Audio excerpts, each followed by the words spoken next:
इस्लाम की सबसे बड़ी देन जो इस देश के 90% मुसलमानों को नहीं पता है। गाइडेंस इतनी जबरदस्त। ये जो मुझे पत्थर मार रहे हैं ना, किसी दिन यही हमारे पैरोकार होंगे। आपको इनसे सीखने का मन नहीं करता? बहुत महान था, एक बार आसमान में से उंगली डाल के छेद कर दिया था। आज सबसे ज्यादा एजुकेशन में हिंदुस्तान में कौन पिछड़ा? मुसलमान। कोई बुनियादी दिक्कत है जिस पे लोग जा नहीं रहे? अस्सलाम वालेकुम गाइस, तो चलिए आज का वीडियो शुरू करते हैं। तो भाई आज का टॉपिक है, क्या मुसलमान आरएसएस और मोदी की वजह से बेहाल है भारत में?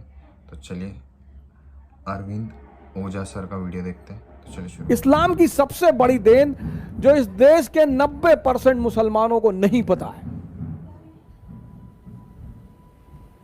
राजनीति में इस्लाम की सबसे बड़ी देन, राजनीति में नहीं पता, वो है एनलाइटेंड एरिस्टोक्रेसी। ये इस्लाम की सबसे बड़ी देन है, एनलाइटेंड एरिस्टोक्रेसी।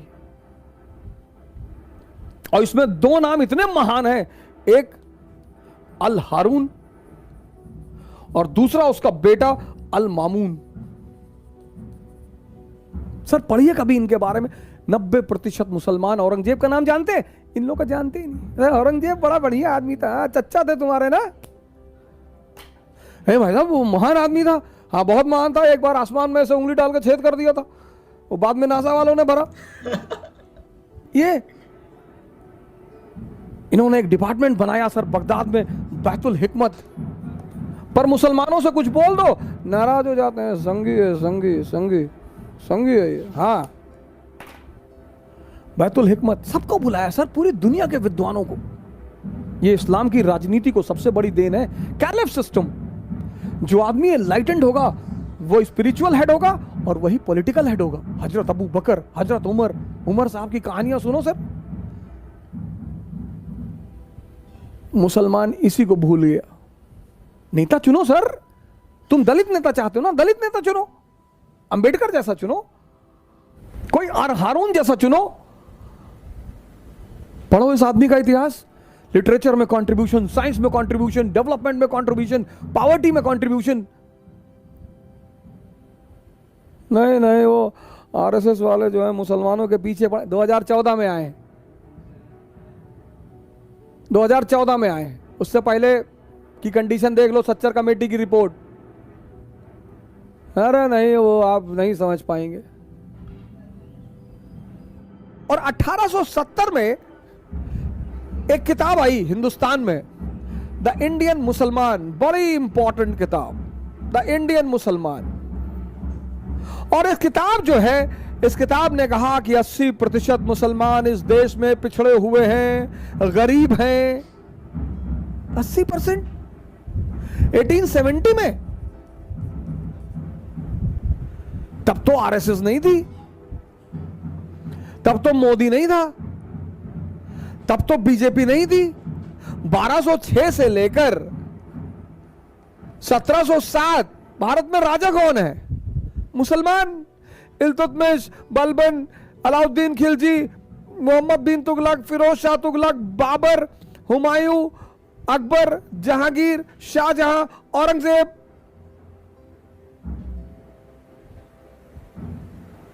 तो ये कैसे हो गया?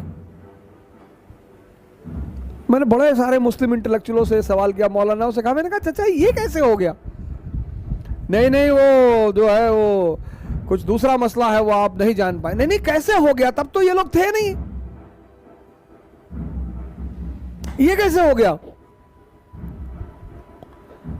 इसका मतलब कोई बुनियादी दिक्कत है जिस पे लोग जा नहीं रहे हैं। यह मकसद है मेरा आपको इस कहानी सुनाने का। यहां पे तो सर मुसलमान शासक हैं, फिर 80% गरीब पिछड़े। क्यों? कोई तो बुनियादी वजह होगी सर। इतना बड़ा ये बिंदी देख रहे हैं, इतना बड़ा इजराइल और इतना बड़ा अरब वर्ल्ड।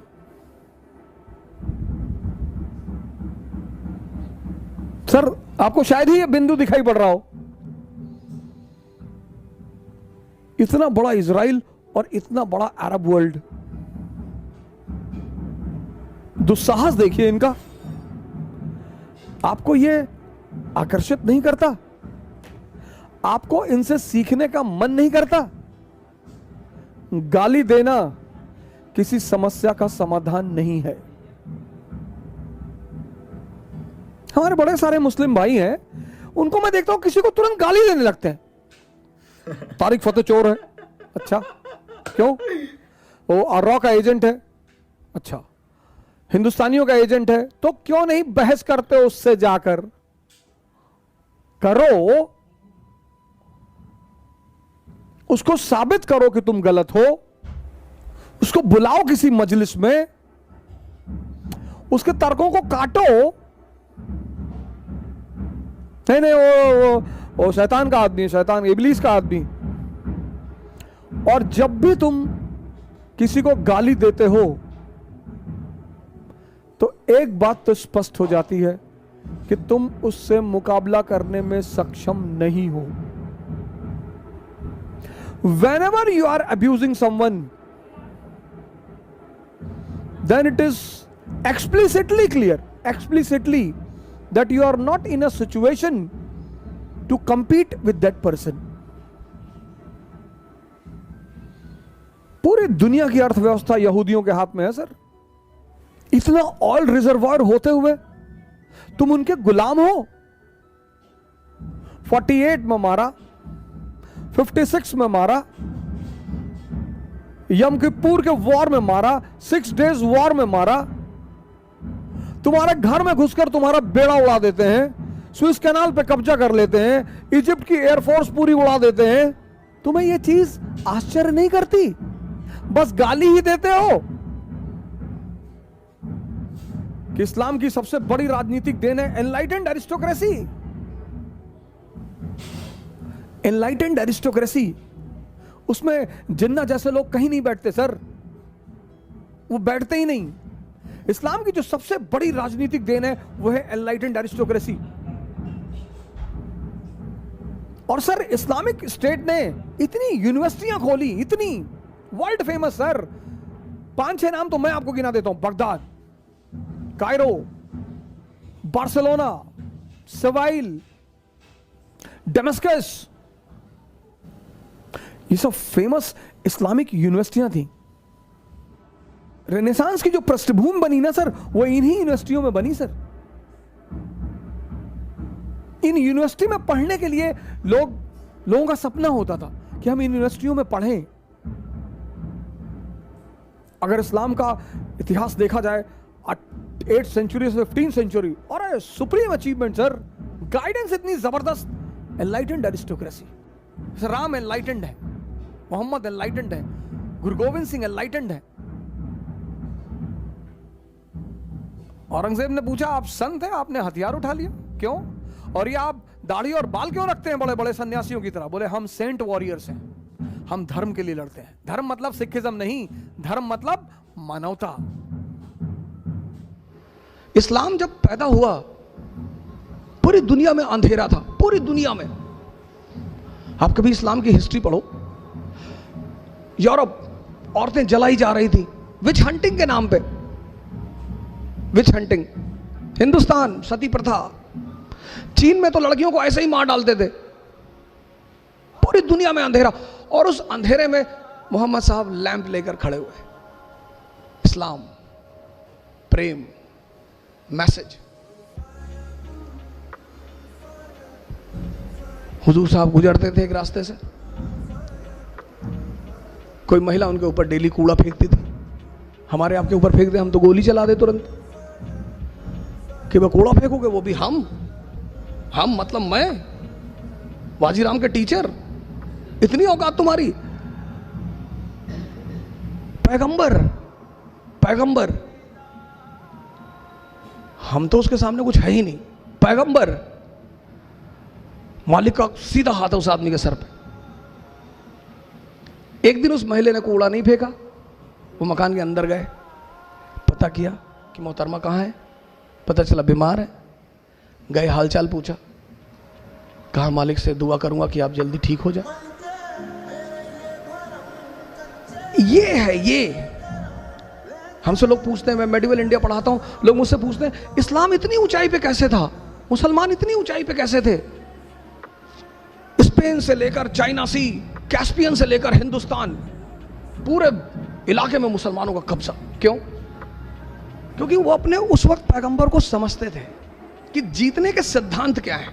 जीतना तलवार से नहीं, तलवार से तो लूटा जाता है। चोर किस चीज का इस्तेमाल करता है? तलवार का। ये मैसेज है, मैसेज। इकरा शब्द फैजल साहब ने लिया कि सर हम तो अपनी इंस्टीट्यूट का नाम इकरा रखेंगे। मैंने कहा बिल्कुल। मैंने कहा, इन्होंने मुझसे पूछा कि हम इंस्टीट्यूट का नाम क्या रखें। हमने कहा इकरा रखो, बड़ा अंधेरा है दुनिया में। इकरा मतलब पढ़ो।